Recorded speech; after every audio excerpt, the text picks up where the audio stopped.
Dans ma dernière vidéo, on avait comparé la trottinette, le scooter et la voiture pour voir lequel coûtait le moins cher par mois. Et le résultat était clair. La trottinette explosait tout le monde. Mais aujourd'hui, j'ai voulu aller plus loin. Que vaut vraiment une trottinette électrique face à une voiture en ville? On va comparer ensemble avec 4 points clés. Le coût, le temps de trajet, le confort et le stress. Et crois-moi, certaines réponses vont te surprendre. En ville, une voiture, c'est pratique. Mais surtout très cher. Chaque mois, tu dépenses en moyenne, en carburant 150 à 250 euros, en assurance 50 à 100 euros et en entretien 50 à 100 euros. Total entre 300 et 600 euros par mois. Et je ne parle même pas des parkings payants ou des amendes. Pour une trottinette, c'est bien plus simple. Achat amorti de 20 à 40 euros par mois, une recharge de 1 à 3 euros et un entretien de 5 à 10 euros. Et l'assurance et l'équipement est de 10 à 15 euros par mois. Ce qui revient à 25 à 40 euros par mois. Et ça, on l'avait déjà vu dans mon comparatif trottinette versus scooter versus voiture.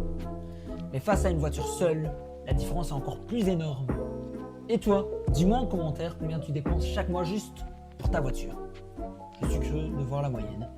Le gros problème de la voiture en ville, c'est pas la vitesse. C'est tout le reste, entre les bouchons, les feux rouges, les embouteillages et surtout la chasse au parking. 5 km peuvent facilement te prendre 25 à 30 minutes. Perso, ça m'est déjà arrivé de tourner pendant 15 minutes juste pour trouver une place. C'est très frustrant. Avec une trottinette, pas de parking, pas de bouchon, tu files tout droit et tu gagnes du temps. Le même trajet, tu le fais en 8 à 10 minutes. Et dans ma vidéo précédente, c'était déjà flagrant. Dès qu'on reste en ville, la trottinette explose la voiture et même le scooter. Dis-moi en commentaire combien de temps tu mets pour faire 5 km en ville. Je veux savoir si c'est pareil chez toi. Côté confort, la voiture elle gagne. Tu as la clim, la musique, un siège moelleux, le chauffage en hiver. Tu peux même transporter des passagers et faire des courses sans problème. La voiture en ville, c'est le stress interminable. Les bouchons interminables, la galère du stationnement, le risque de contravention. Tu peux finir ta journée déjà fatigué rien qu'à cause de ça. La trottinette, c'est un autre type de stress. Tu pries qu'on ne te la vole pas, tu évites les grosses flaques de pluie. Tu serres un peu les dents quand une voiture passe un peu trop près. Mais dans l'ensemble, tu arrives beaucoup plus détendu. Et ça, c'est un point que j'avais déjà ressenti en comparant avec le scooter. La trottinette, c'est clairement le mode de transport le plus zen. La trottinette, c'est la liberté. En plein air, le plaisir de slalomer dans la ville. Mais soyons honnêtes, quand il fait 30 degrés et le soleil, c'est un kiff total. Quand il pleut ou qu'il gèle, là tu regrettes vite le chauffage de ta voiture.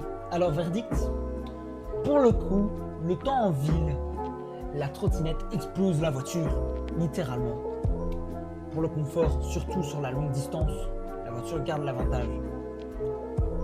Pour le stress, la trottinette reste plus zen. Bref, si tu veux te transporter économiquement, rapidement et pratiquement, en ville, la trottinette est clairement la gagnante. Et toi, tu choisis quoi? Dis-le moi en commentaire. Si tu n'as pas encore vu mon comparatif trottinette versus scooter versus voiture, va le regarder juste après. Je te le mets en description. Et surtout, abonne-toi à Trottitech parce que le prochain test va encore plus te surprendre.